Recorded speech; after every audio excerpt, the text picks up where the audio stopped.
Bismillahirrahmanirrahim. Assalamualaikum warahmatullahi wabarakatuh. Alhamdulillahirabbil alamin alladzi anzala as-sakinata fi qulubil mu'minin. Asyhadu an la ilaha illallah wahdahu la syarikalah wa asyhadu anna Muhammadan abduhu wa rasuluhu. Allahumma shalli wa sallim wa barik ala sayyidina Muhammad wa ala alihi wa ashabihi ajma'in, amma ba'd. Hadirin Bapak Ibu jamaah salat subuh rahimakumullah.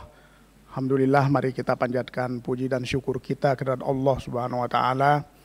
Kita masih diberikan kesehatan, keimanan, dan alhamdulillah kita dimasukkan di dalam bulan suci Ramadan ini. Tadi pagi agak hujan lumayan deras, tapi Allah Subhanahu wa taala memberikan nikmat kepada kita, hujan reda, dan alhamdulillah kita semua bisa hadir di masjid. Semoga insya Allah kita senantiasa diberikan kesehatan oleh Allah untuk bisa mengoptimalkan amaliyah Ramadan kita insya Allah, sehingga kita menjadi orang-orang yang bertakwa kepada Allah Subhanahu wa taala. Salawat dan salam mari selalu kita kirimkan kepada qudwah kita Rasulullah sallallahu alaihi wasallam, yang kita mempelajari sunnah-sunnah beliau dan mengamalkannya.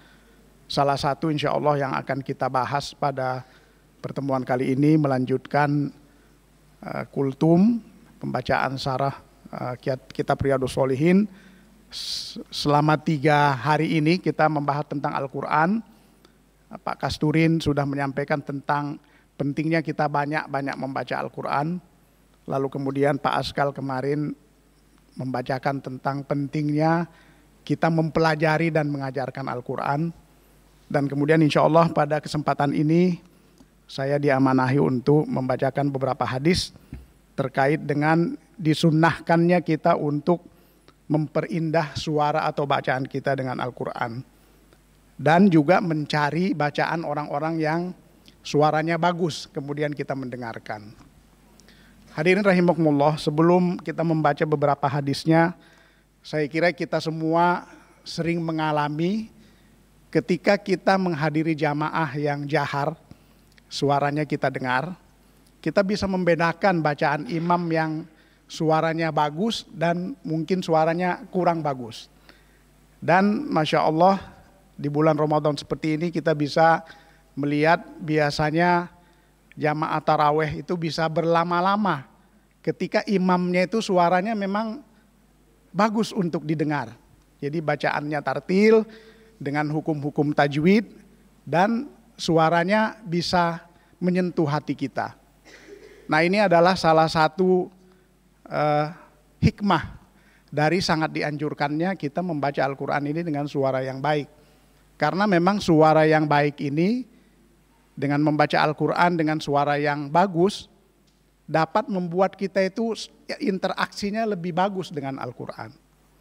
Baik Bapak Ibu sekalian, kita bacakan hadis yang pertama, hadis 1004 maksud saya. An Abi Hurairah radhiyallahu an qala sami'tu Rasulullah sallallahu alaihi wasallam yaqul ma adzinallahu li syai'in ma adzina li nabiyyin hasinis sauti yataghayyan bil Qur'ani yajharu bih. Di dalam riwayat yang lain, ayistama'a wa huwa isyaratun ila ridha wal qabul. Dari Abu Hurairah radhiyallahu an berkata beliau, saya mendengar Rasulullah sallallahu alaihi wasallam bersabda, Allah belum pernah mendengarkan sesuatu sebagaimana mendengarkan nabi yang bagus suaranya sedang membaca Al-Qur'an sambil mengeraskan suaranya. Hadis ini diriwayatkan oleh Bukhari di dalam Fathul Bari dan Muslim, jadi muttafaq alaih, hadis nomor 792. Beberapa kandungan dari hadis tersebut, memperbagus suara itu diperbolehkan, tidak makruh hukumnya. Membaca Al-Quran dengan suara yang bagus bisa menyebabkan kelembutan hati, mengalirkan air mata, menghusyukkan anggota tubuh, dan mengkonsentrasikan pikiran untuk mendengarkannya. Berbeda dengan suara yang tidak bagus, karena secara naluri hati itu tertarik kepada suara yang bagus atau indah dan tidak tertarik kepada suara yang buruk. Namun disebutkan oleh beliau, Ustadz An-Nawawi, Imam An-Nawawi, diharamkan membaca Al-Quran dengan suara bagus yang dapat menyelewengkan dari maksud bacaan.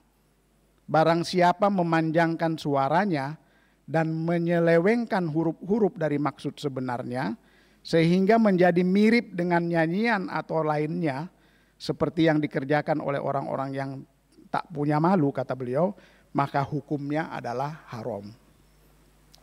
Yang keempat, qurra yang buruk sering membuat bid'ah atau hal-hal baru dengan membaca Al-Quran dalam bentuk lagu-lagu musik. Bahkan sebagian dari mereka masuk sekolah-sekolah musik demi tujuan itu. Kita berlindung kepada Allah dari kekecewaan, tidak mendapat taufik dan kegagalan. Dan semoga Allah Subhanahu wa taala membebaskan kita dari orang-orang yang bermaksud jahat kepada Al-Quran, baik dari bacaan maupun perbuatan. Kemudian hadis 1005,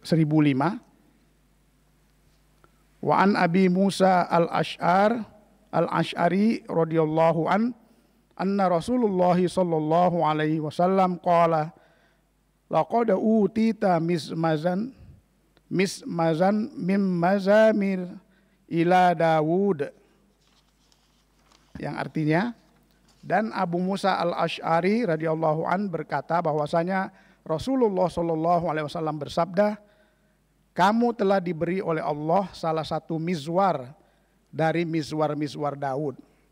Mizwar di sini pengertiannya adalah seruling. Jadi kita biasanya kalau di pertanian begitu di sawah, kita mendengar seruling itu kedengarannya seperti indah sekali ya. Hadis ini diriwayatkan oleh Al-Bukhari dalam Fathul Bari dan Muslim nomor hadis 793. Kandungan hadisnya disunnahkan membaca Al-Quran dengan suara yang bagus indah, karena hal itu akan menambah Al-Quran lebih indah dan dapat lebih masuk meresap dalam hati para pendengarnya, dan sunnah mendengarkan bacaan Al-Quran dan memperhatikannya dengan baik. Hadirin rahimakumullah, saya mencoba membaca apa yang dimaksud dengan diperbolehkan suara yang indah, tapi juga tidak boleh seperti lagu-lagu. Nah, saya mendapatkan salah satu tausiah atau kajian dari Ustadz Adi Hidayat, nanti bisa Bapak Ibu sekalian melihat di YouTube ada. Beberapa waktu yang lalu kita agak heboh dengan pembacaan Al-Quran, kalau tidak salah di istana, dengan langgam Nusantara, langgam Jawa begitu ya. Lalu kemudian banyak pendapat dari masyarakat terkait dengan cara membaca seperti itu. Nah, Ustadz Adi Hidayat di dalam kajian tersebut menjelaskan, karena banyak orang yang bertanya kepada beliau terkait dengan kejadian tersebut. Jadi bagaimana itu hukumnya melakukan yang demikian. Kata Ustadz Adi Hidayat, nanti bisa dilihat, ini singkat saja kita sampaikan. Di dalam Al-Quran Allah Subhanahu wa taala menyampaikan dalam surah Al-Muzammil, warattilil Qur'ana tartila. Maka bacalah Al-Quran itu dengan tartil. Apa yang disebut dengan tartil itu? Maka kemudian ulama-ulama Al-Quran membentuk sebuah panduan yang kemudian disebut dengan ilmu tajwid. Kita tahu dalam ilmu tajwid ada hukum-hukumnya. Yang pertama makhrajnya huruf, tempat keluarnya huruf, cara membacanya. Boleh jadi kita ini, kalau kata Ustadz Adi Hidayat, di dalam qiraati Al-Quran itu kan ada 7 yang mutawatir ya. Ada 7 qiraati yang mutawatir. Nah, qiraati itu karena memang orang Arab itu kan dialeknya juga beda-beda, mirip seperti kita ini di Indonesia. Kalau seperti teman-teman kita dari Sumatera mungkin dia bilang sepeda, bilangnya sepeda kan begitu ya. Kalau saya dari Sulawesi, Bugis, Kalau jagung begitu ada G-nya, biasanya saya bilangnya jagun kalau aslinya itu. Artinya kita ini punya dialek-dialek yang berbeda-beda. Nah, Qiroati itu kemudian menjelaskan terkait dengan 7 macam-macam dialek Arab itu. Namun semuanya walaupun dialeknya beda, tetapi mereka semua tetap mengikuti ilmu tajwid ketika membaca Al-Quran. Ilmu tajwid itu ada makhraj hurufnya, cara membaca yang benar, ada panjang pendeknya, misalnya ada matnya, ada yang 2 harokat, ada yang 4, ada yang 6, lalu ada yang dengung, ada yang hilang ketika dia bertemu, dan lain sebagainya. Nah, ketika kita membaca Al-Quran itu dengan hukum-hukum tajwid, insya Allah secara otomatis suara kita menjadi ada iramanya. Karena ada yang berdengung, ada yang panjang, ada yang pendek. Nah, disitulah muncul irama itu. Kalau kata Dr. Amil Faisal, saya juga pernah mendengar beliau mengatakan, kenapa hukum tajwid itu menyebutkan demikian? Karena dengan bacaan-bacaan yang seperti itu memang bisa menggugah hati kita. Kita bisa kalau kita membaca Al-Quran dengan tartil, dengan ilmu tajwid yang benar, insya Allah hati akan tersentuh. Walaupun kita mungkin tidak paham artinya, kita mungkin tidak memahami apa yang dibacakan oleh imam, tetapi ketika beliau membacanya dengan tartil, dengan suara yang indah, kita akan muncul, hati kita itu tersentuh. Apalagi ketika kita memahami artinya, misalnya bacaan-bacaan tentang ayat-ayat tentang neraka, atau tentang surga, atau larangan-larangan, atau terkait dengan perintah-perintah, itu Masya Allah akan sangat mempengaruhi kalbu kita. Nah, monggo Bapak Ibu bisa nanti dilihat videonya itu 23 menit, tapi menurut saya sangat bagus. Nah, lalu yang dilarang seperti apa? Kata beliau ada yang namanya langgam atau lagam kalau dalam bahasa Arab. Biasanya orang Arab itu kan sebelum Al-Quran turun suka bersyair ya. Ada syair-syair, dan kemudian syair ini ketika disampaikan dalam bentuk seperti langgam atau lagu. Model-model qasidah. Misalnya Tola al-badru alaina, itu kan model langgam qasidah. Nah, kata beliau yang tidak boleh menggunakan langgam itu untuk Al-Quran. Misalnya wadduha wal laili, seperti itu. Karena pasti dia tidak mengikuti hukum-hukum tajwid. Panjang pendek, mungkin idgham, dengungnya tidak sesuai dengan hukum-hukum tajwid karena dia ngikutin iramanya melodi lagu. Nah, ini yang dilarang oleh Allah Subhanahu wa taala dan sunnah Rasulullah sallallahu alaihi wasallam. Silakan nanti bisa kita tonton videonya untuk mendapatkan gambaran yang lebih lengkap terkait dengan bagaimana yang dibolehkan dan yang tidak dibolehkan terkait dengan memperindah bacaan kita Al-Qur'an. Kemudian hadis berikutnya yang terakhir terkait dengan pentingnya kita mendengarkan orang-orang yang bacaannya baik. Hadis ke-1008, saya bacakan artinya. Dari Ibnu Mas'ud radhiyallahu an, ia berkata, Rasulullah sallallahu alaihi wasallam bersabda padaku, bacakanlah kepadaku Al-Qur'an. Jadi memang Ibnu Mas'ud ini dikenal salah seorang sahabat yang bacaan Al-Qur'annya itu indah ya. Sehingga Rasul sering minta dibacakan oleh Ibnu Mas'ud dan beliau mendengar. Nah, pada kesempatan ini Ibnu Mas'ud berkata, wahai Rasulullah, apakah saya membacakan kepada engkau Al-Qur'an sementara kepada engkau diturunkan Al-Qur'an itu? Beliau bersabda, aku suka mendengarnya dari selainku. Lalu aku pun membaca kepadanya surah An-Nisa sampai ayat, kita bacakan ayatnya. A'udzubillahi minasyaitonir rajim. Fa kaifa idza ji'na min kulli ummatin bi syahidin wa ji'na bika ala haula'i syahida. Maka bagaimanakah halnya orang-orang kafir nanti apabila kami mendatangkan seorang saksi Rasul dari tiap-tiap umat dan kami mendatangkan kamu Muhammad sebagai saksi atas mereka itu sebagai umatmu. Quran surah An-Nisa ayat 41. Mendengar ayat tersebut, maka Rasulullah bersabda, cukup Ibnu Mas'ud. Lalu aku melihat kepadanya, ternyata kedua matanya berlinang air mata. Muttafaq alaih, hadis ini diriwayatkan oleh Bukhari dan Muslim. Hadirin jamaah rahimakumullah, sebagai penutup beberapa poin yang bisa kita ambil dari pembacaan beberapa hadis ini.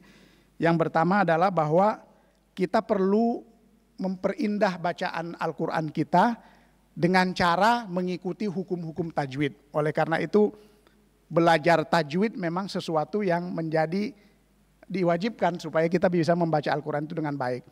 Alhamdulillah kita di Masjid Al-Aqsa ini mempunyai kegiatan halaqah cinta Quran yang diajarkan bagaimana cara kita membaca dan mempelajari ilmu tajwid ini sehingga bisa membaca Al-Quran dengan baik. Insya Allah kalau kita membacanya mengikuti syariat-syariat tajwid, ilmu tajwid, bacaan kita akan berirama dan insya Allah akan menyentuh hati kita. Kemudian yang kedua, mencari bacaan yang suara Al-Qur'annya bagus, kita mendengarkan, itu juga disunnahkan. Maka kita sering, alhamdulillah kalau sekarang dengan teknologi, mudah sekali kita mendengarkan bacaan dari qori ya, imam-imam dari misalnya Masjidil Haram, Masjid Nabawi, ada murotalnya sampai 30 juz, tersedia di hampir semua perangkat digital, bisa kita dengarkan, mungkin sambil mengisi waktu daripada kita melihat-lihat Instagram yang mungkin bisa melencengkan hati kita, akan lebih bagus kalau kita misalnya mendengarkan bacaan dari para qori yang insya Allah dengan suaranya yang merdu bisa memotivasi kita juga untuk memperbaiki suara kita dalam membaca Al-Quran dan juga insya Allah dapat menyentuh hati kita. Saya kira demikian yang bisa saya sampaikan terkait dengan beberapa bacaan hadis ini. Insya Allah semoga memotivasi kita untuk sungguh-sungguh dalam belajar, mempelajari Al-Quran dan mengamalkannya dalam kehidupan kita sehari-hari. Demikian, billahi taufiq wal hidayah. Assalamualaikum warahmatullahi wabarakatuh.